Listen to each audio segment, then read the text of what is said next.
Okay, since I think that's pretty much like it's already like a bit late, but anyway, let's just start. So, hello everybody. My name is Jerry Liu, and welcome to another fun math workshop. Today, we'll be diving into Ptolemy's theorem. So, what is Ptolemy's theorem? Ptolemy's theorem is a theorem in geometry that describes the relationship between the four sides and two diagonals of a cyclic quadrilateral if they are put on a flat plane. For those of you who don't know what a cyclic quadrilateral is, it is a quadrilateral in which all four of its vertices can lie on the same circle. This theorem is named after the Greek astronomer who lived in Egypt called Ptolemy, otherwise known as Claudius Ptolemaeus.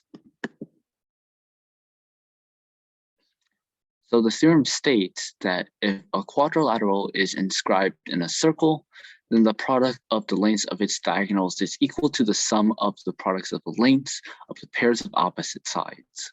So in this example, let's say you have this quadrilateral ABCD and a circle. You can say that AC times BD is equal to AB times CD plus AD times BC.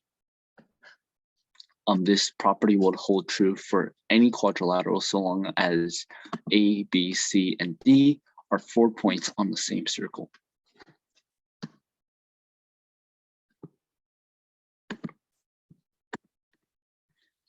So today we will prove this theorem, and in order to prove it, one of the things that you should know, it's like a basic concept that we're going to review is basically what is similar triangles.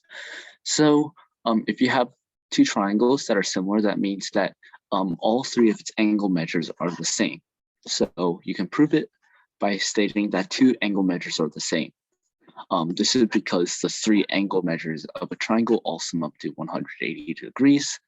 Thus, if you have two angles being equal, all three angles would be equal as well.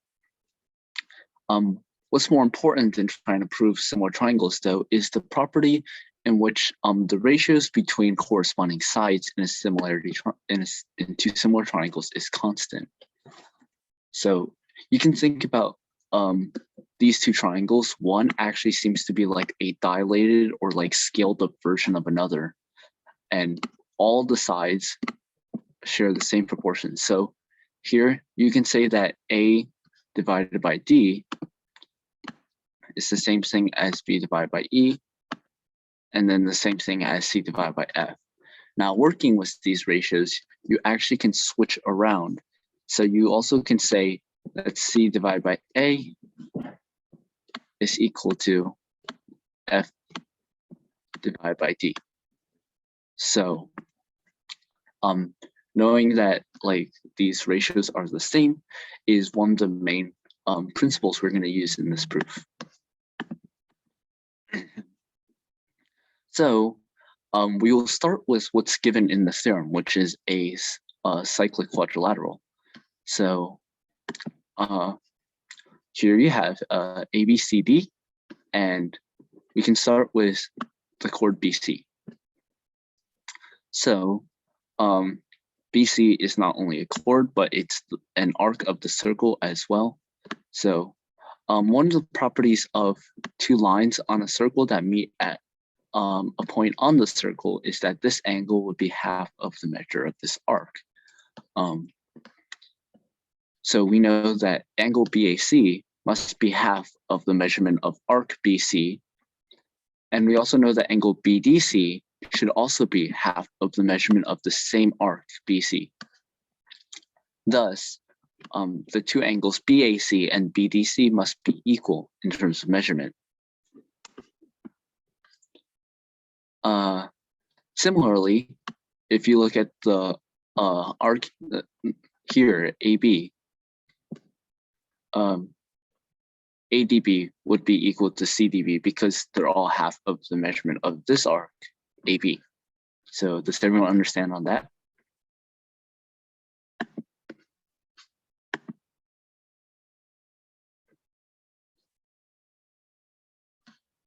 Okay, so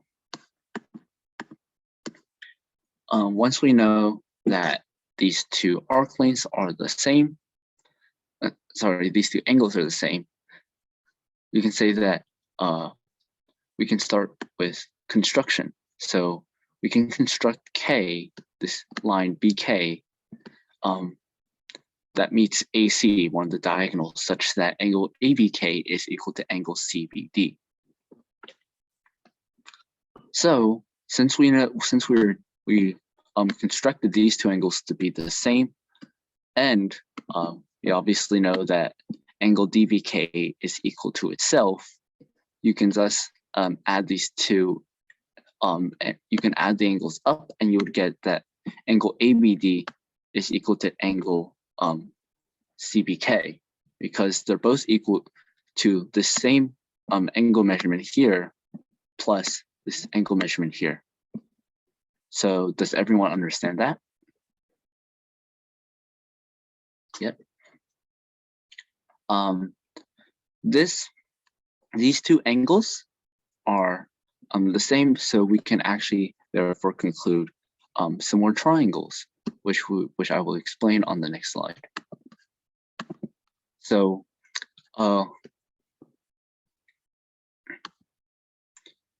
we know that angle ABK and angle angle CBD, as well as angle BAK and BDC, we know that they have the same measurements corresponding to each other.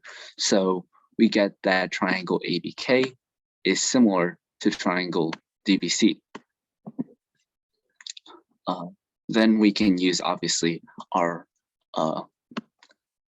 property of similar triangle, in which the ratios should be constant between the two triangles. So thus you would say that here AK divided by AB is equal to CD divided by BD, because again, they seem to be like in the same portion, I guess, of the triangle. Therefore, this relationship should be the same. Now we can thus take a butterfly product or a cross product of these two ratios in order to get AK times BD is equal to AB times CD. So when we take this cross ratio, we will multiply both sides of this equation by the product of AB and BD. So that thus BD seems to move over here because AB cancels and AB moves over here. Thus, we get the bottom result.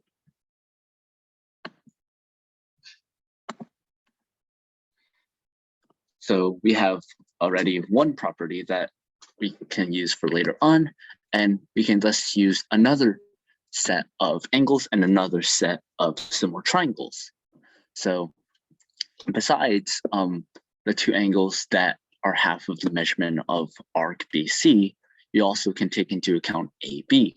So you can say that angle ADB is equal to angle KCB, or the two green angles in this diagram.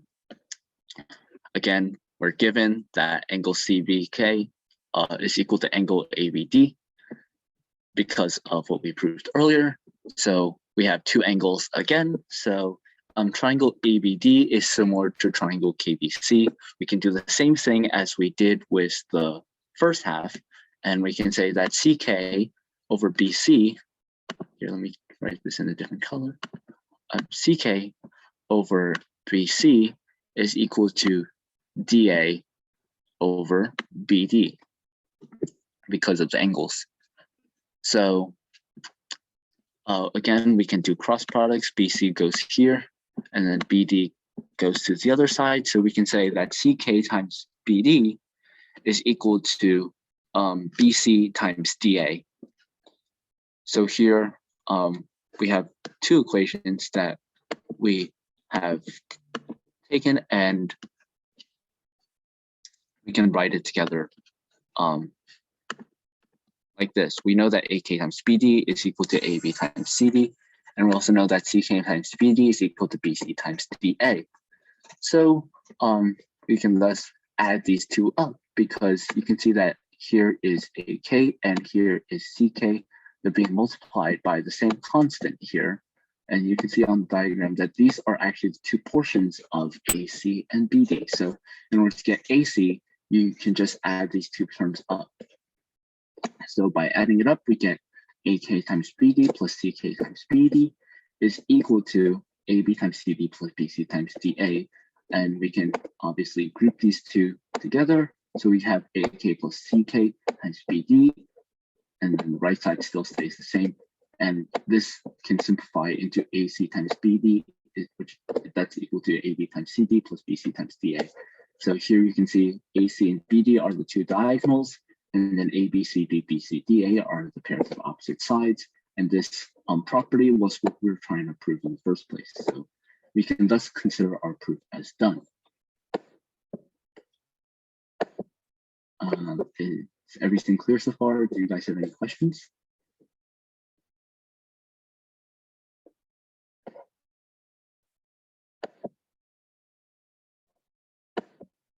No? Okay.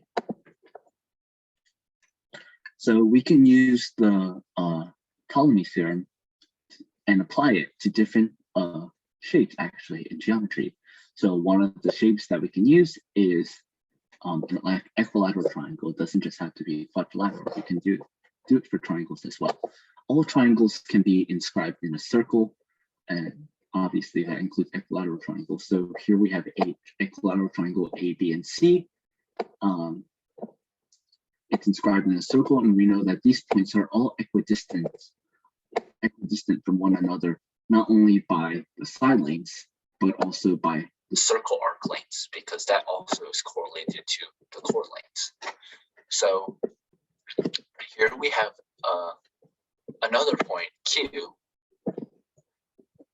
and actually one of the properties is that if you connect Q to the vertex that's the farthest away, it's actually equal to the sum of the two other distances, if we know that these points are equidistant from one another. So in this case, the diagram would say that Q is equal to P plus R. This is not a triangle, it's actually P plus R is equal to Q.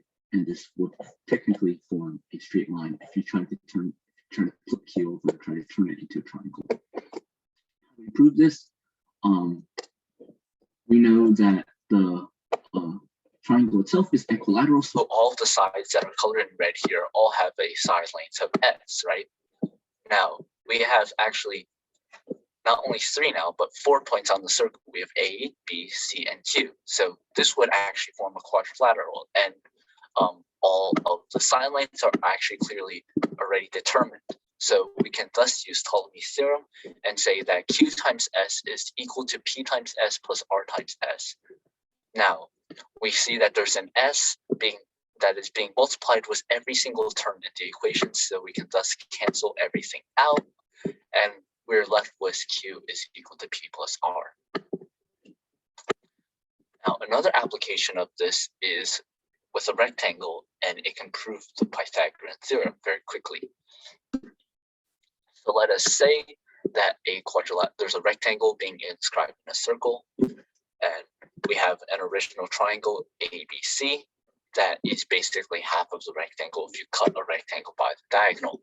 And we are trying to prove here that D squared is equal to A squared plus B squared as per the Pythagorean theorem. So when we take Ptolemy's theorem on this rectangle, you notice that these two diagonals are the same. This is one of the properties of a rectangle. So we have D squared is equal to A squared plus B squared.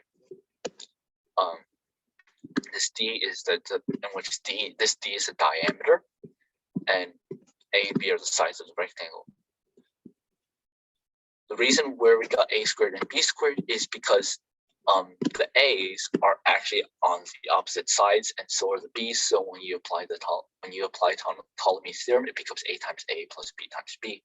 Thus, we actually end up with the Pythagorean theorem. And this is like another quick way to demonstrate that this theorem holds.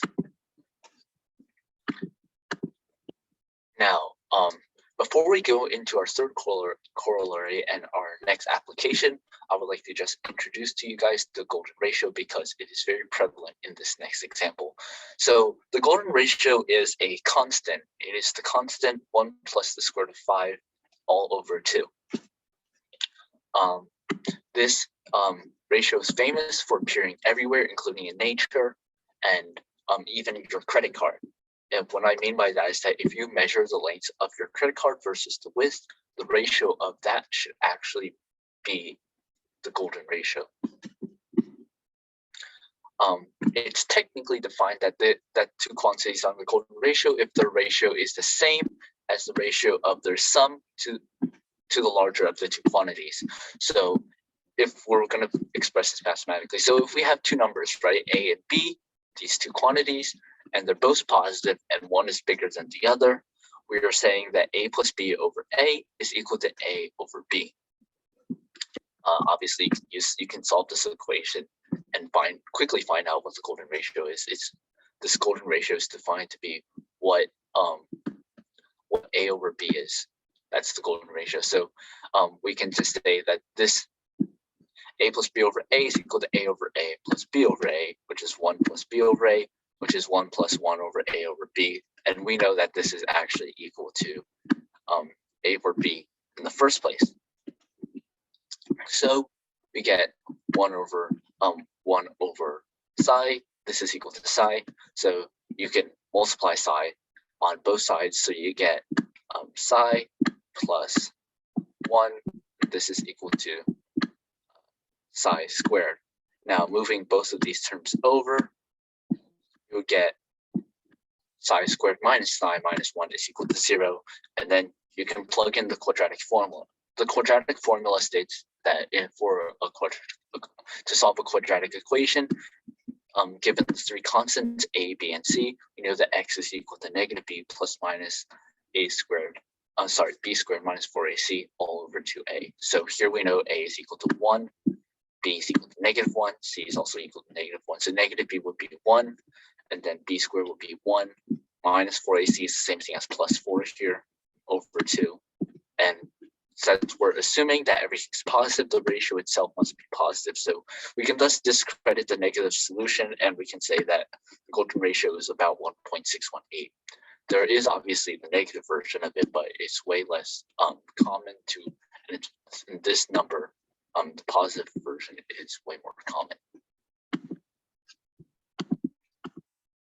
So why do we need to know this?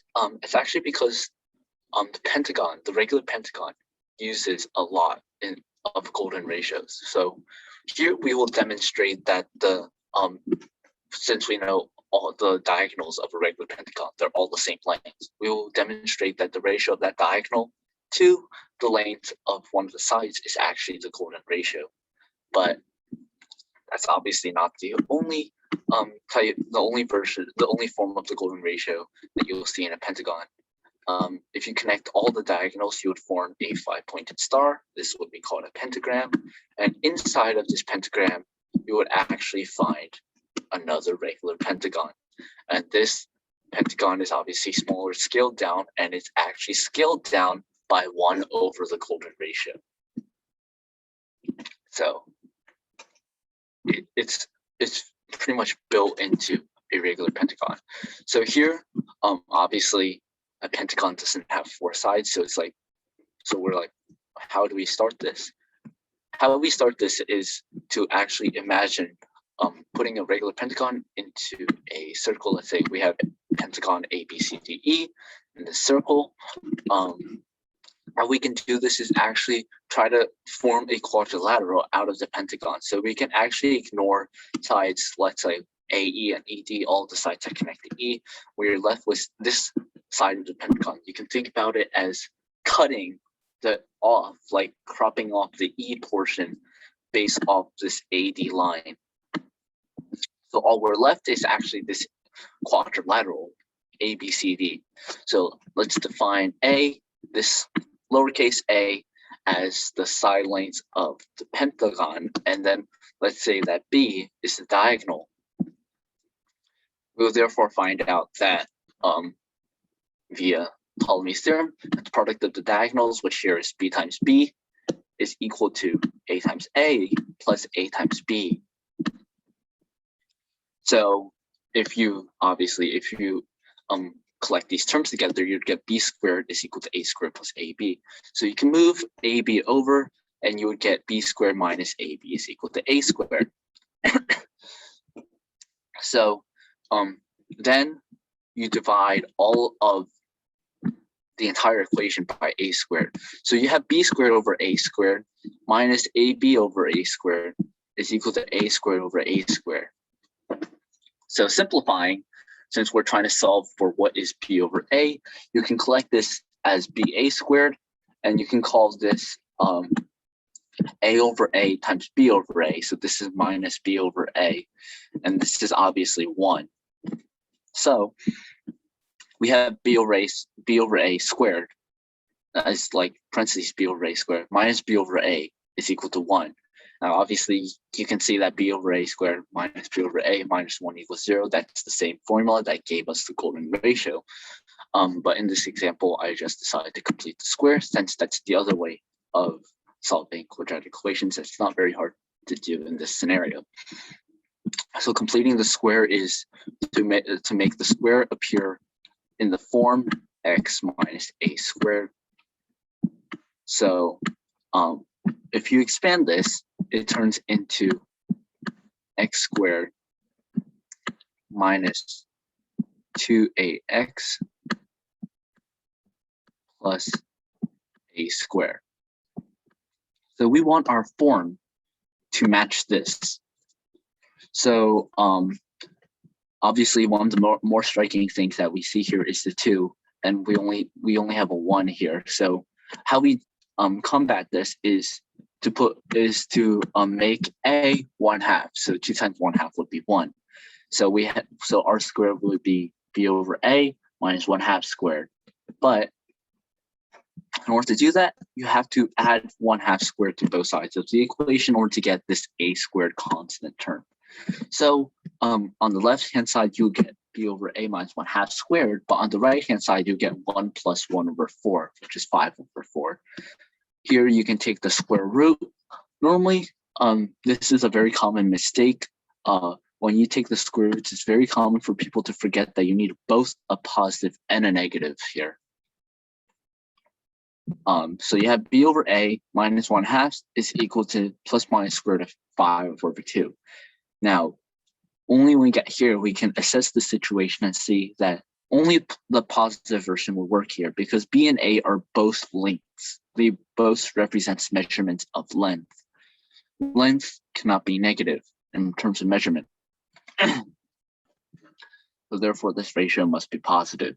So therefore, you can disregard this negative section and say this is plus 5 over 2. So therefore, this b over a, or psi as we call it, this is equal to 1 plus the square root of 5 over 2 by moving this 1/2 over.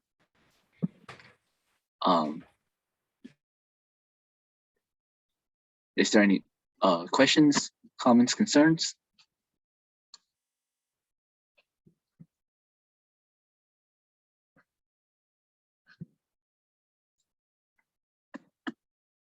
Okay.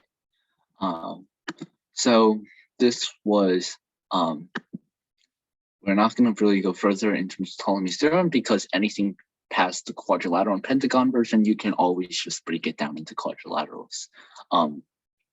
So I don't think it really needs to be explained much further. So one of the sample problems that I will ask you guys now is this kind of like contest style problem. So let's say we have this kite ABCD that is inscribed in a circle.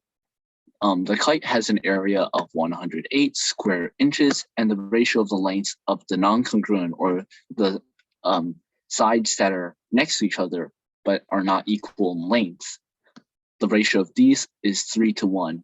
So the question asks for the perimeter of the kite. So I'll give you guys a few minutes to solve this question, and we'll discuss this after this small break, I guess.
If you guys need more time, you're welcome to type into the chat box.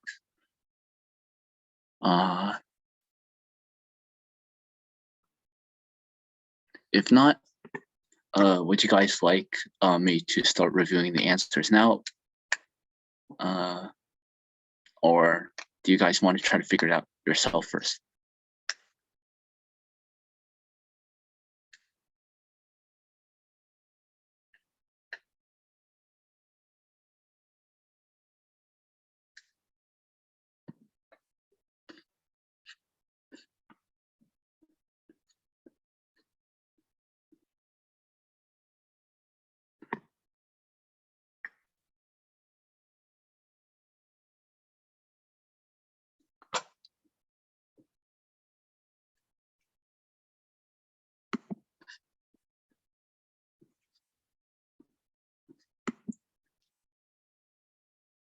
Okay, so since I'm starting to see some direct messages, I guess I'll start to go over the answer. So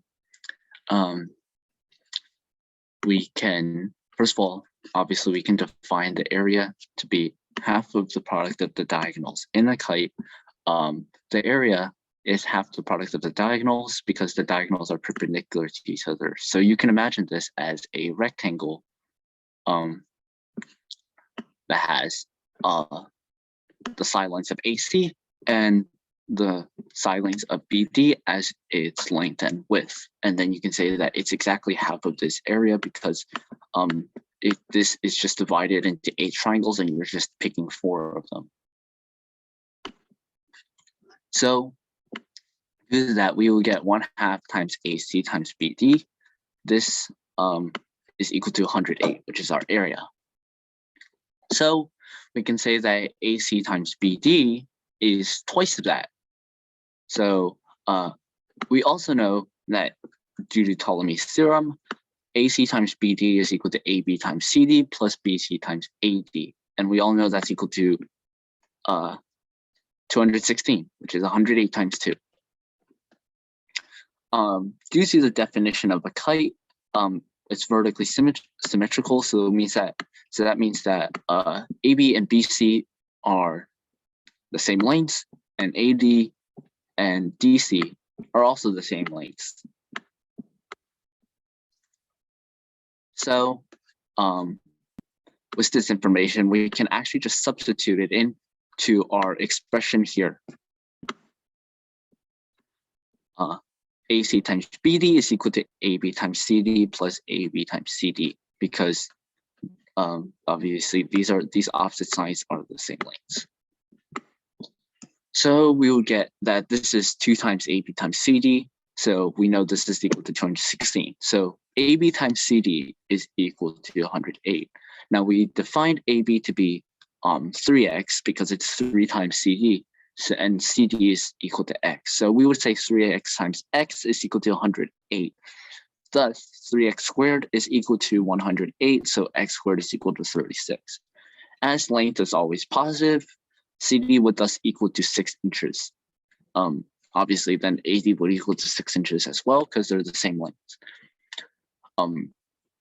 Similarly, AB would be equal to BC, and both of these would be 3 times the length of CD. So that would be 3 times 6, and that would be 18 inches.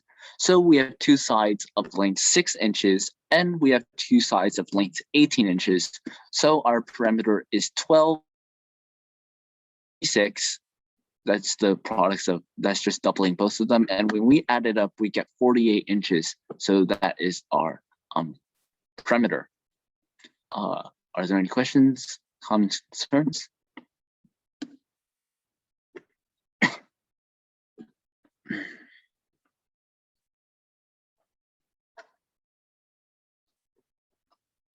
I'm assuming that's a no, so we're gonna go on. So our next problem is pretty similar. So in this diagram, we have triangle ABC, in which AB is equal to 7, AC is equal to 8, and BC is equal to 9. Point D is on the circumscribed circle or the circumcircle of the triangle such that AD is the angle bisector of angle BAC. So what is the value of AD over CD? In this diagram, you can see we have angle triangle ABC, and all triangles can be inscribed in a circle. All triangles have a circumcircle. So we draw this accordingly, and we have our angle bisector, which is the line that divides the angles into equal measurements. So we have AD here. So they're asking you, what is the length of this angle bisector to the length of CD, this chord here. Would you guys like a few minutes to try this one, or do you guys want me to solve it right here?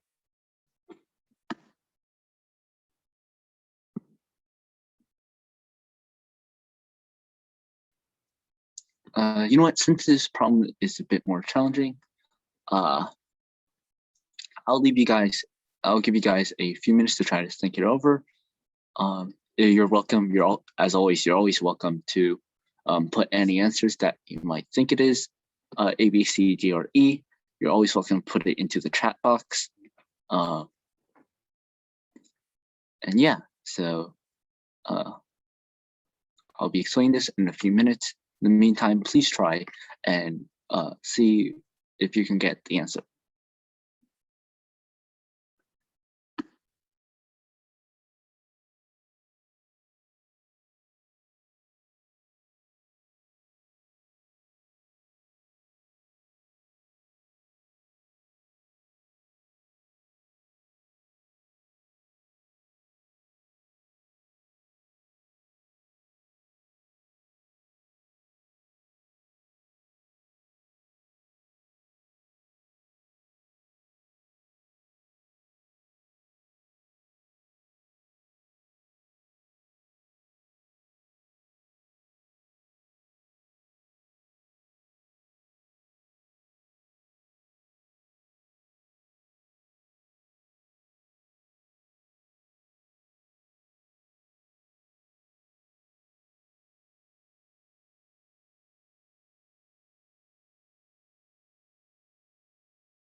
Okay, so it's been a few minutes, so I'm gonna go over it.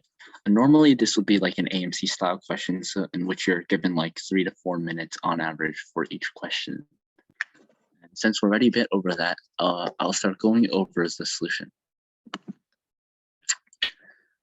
So, obviously we can see this triangle here, right? And one of the main things that we have to consider is that these two angles are the same due to the fact that it's an angle bisector. So when we mean that it's an angle bisector, we mean that these two angles are the same. So therefore, arc BD is equal to arc CD in terms of measurement, because both of these angles, in terms of they're all measured in degrees, these two angles are half of the measurement of these two arcs. So we would say that the measurement of arc BD would be the same as the measurement of arc CD. Therefore, BD is equal to CD. Now, why is that the case? Well, let us say we have the center of the circle here, right?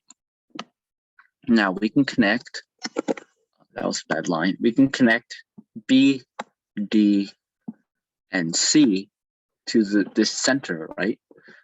This would create two triangles. Now we know that all of these lines I just drew here, all of these are considered radii or radius of the circle. So we have all of them being the same. Now we also know that arc BD is the same as arc CD in terms of measurement. Now, not only obviously does this carry on to these orange angles here, but it also covers these two angles with the center of the circle as its center, as its main vertex.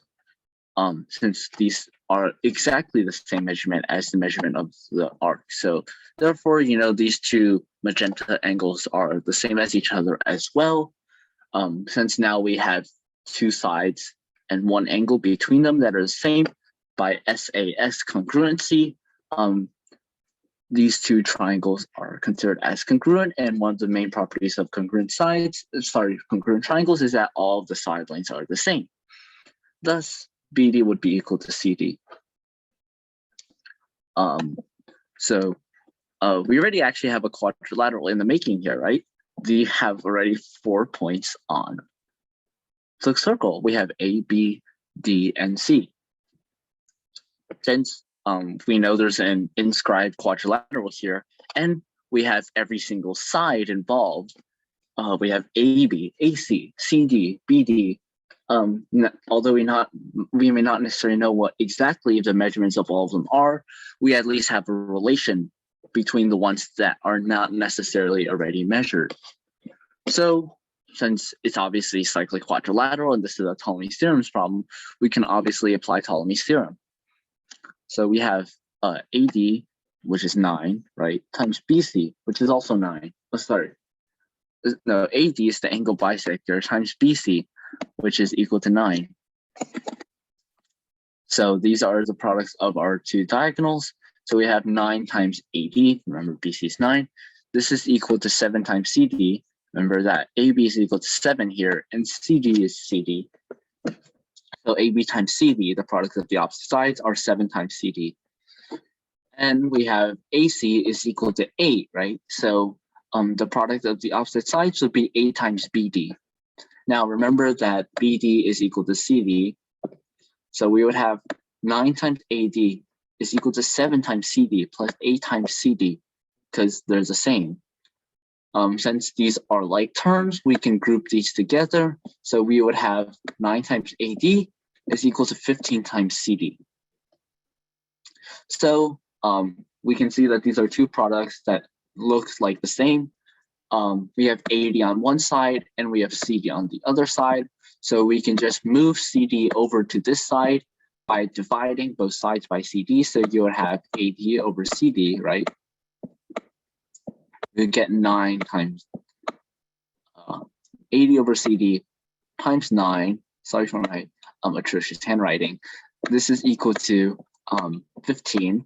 So therefore, we can move this 9 over. So we have 80 over CD is equal to 15 divided by 9. Now, obviously, this is not our completely simplified answer. We have to divide by 3 on both sides, so we will get 5/3 as our final answer. So if any of you guys thought the answer was B, 5/3, you're correct. Can you explain again why BD is equal to CD? Sure. So you guys remember that in a circle, the actual technical term of this is that this is an angle of a subtended arc. Namely, we have this angle, right, BAD. This angle would be half of the measurement of arc BD. This is one of the theorems in geometry, and you learn this pretty on when you guys study circles. So, we know that angle BAD and angle CAD are both the same, right? So BD would be 2 times angle BAD. So, and we know that this arc length CD is also equal to 2 times the measurement of angle BAD. According to that theorem, is obviously equal to 2 times the measurement of angle CAD, but it was already given that those 2 angles were the same. Thus, we can obviously easily tell that the measurement of these 2 arcs are exactly the same. So therefore, the measurement of arc BD is equal to the measurement of arc CD. Now, there's actually another theorem in terms of studying circles that if you have 2 arcs that are the same lengths, the chord would be the same. The chords are actually directly related to the measurement of the arcs that these 2 endpoints connect. So here you would have BD would be equal to CD. How we proved this was with congruent triangles. So let's say you have the center of the circle here, right? O. So we have BOD is equal to measurement of angle BOD is actually equal to the measurement of COD, because this central angle would be the exact same as the measurement of the arc. So this is 2 times angle BAD, right? So even though this is not actually straight and this wouldn't actually form a triangle, pretend that we had triangle BOD and triangle COD, right? We can start by first stating that BO is equal to OD, which is equal to OC. This is obviously very obvious since these are all considered as the length of the radius of the circle, which is completely constant. So for both of these triangles, you already have 2 sides, right? And we just learned that angle BOD is equal to angle COD in terms of measurement, because it's actually equal to the length of arc BD. I should actually say, like, this is how you write arc. So say the measurement of arc BD is equal to the measurement of arc CD as well, because of these 2 angles from the angle bisector.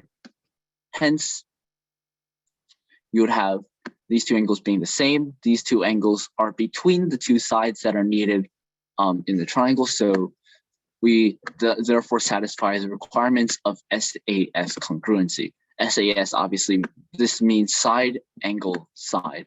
So this means that 2 sides have to be the same length, and the angle in between them, this A between the 2 S's, must also have the same degree of measurement, which is something that we found in these 2 triangles. So by SAS congruency, you can say that triangle BOD is congruent to triangle COD. So I'll write it down here. BOD is congruent to triangle COD. Now, one of the main properties of congruent triangles is that the side lengths are all the same. So we obviously know this was like OB and OD, but this also applies to the third sides, which are BD and CD. Thus, we know from congruent triangles that BD would be equal to CD. So does that answer your question?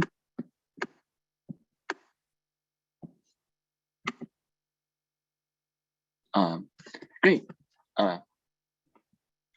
So this was the last problem for today. So Thank you all for attending. This has been a fun math workshop. This is our series in LogiStem, so be sure to stay to catch any news on the LogiStem website. Next week we will have another fun math workshops. It won't be me hosting, but it'll be someone else, and we will be talking about base conversions, which is basically a major component of number theory, where you have to jump from the normal base 10, where you can say like 21, to other numbers as bases. Until then, I am Jerry Liu, and this has been a fun math workshop. Thank you all. So are there any questions or concerns, comments? You're all free to put it in the chat. If not, I will see you all later, and have a great night.